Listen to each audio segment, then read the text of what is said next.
Hundreds of thousands of people are treated in emergency departments for burns every year in the U.S.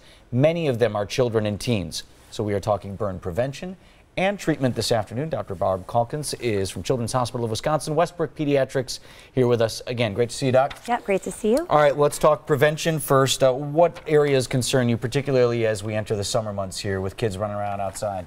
Probably the most important thing would be fireworks, which we're going to see over Memorial Labor Day. And then, of course, the campfires, fire pits. And I think, supervising toddlers around hot fires and even fires that seem to be out, but the embers are always still hot. That's probably our most common burn, is kids touching those ashes that are still The fire's not out until you put it out. That's right. exactly right. If you're going to be outside, make sure you douse that. All right, let's talk about if a child ends up getting burned, some of the treatments that you can do at home, and then we'll get into whether or not that we should seek medical attention. But if it's one of those things that you're like, I'm sorry that happened, but we're probably not calling the doctor, what do we do? Right. Well, I'd say, first of all, always feel free to call your primary care doctor at Children's Hospital, right? Because sometimes it is confusing to know what the right treatment plan is. The most important thing to do is make sure that you stop the burn. So that would mean if there's hot clothing on, take it off. Run the burn under cold water or cool water, and that immediately will stop the heat from continuing to burn the skin. And then apply a antibiotic ointment and nothing else on the burn with a non-stick Band-Aid or dressing. And something to know as parents, burns are really painful, right? They are so painful. If your child is freaking out, it probably hurts a lot. Yeah, they are super painful.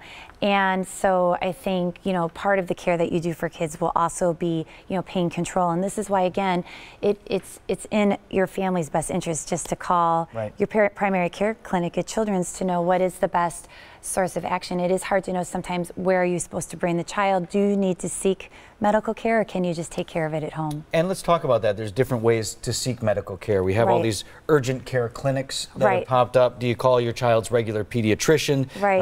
Do we go right to the emergency room? Am I calling 911? How do you differentiate between? So, and hopefully if you call your primary care pediatrician at Children's, they'll direct you to the right spot.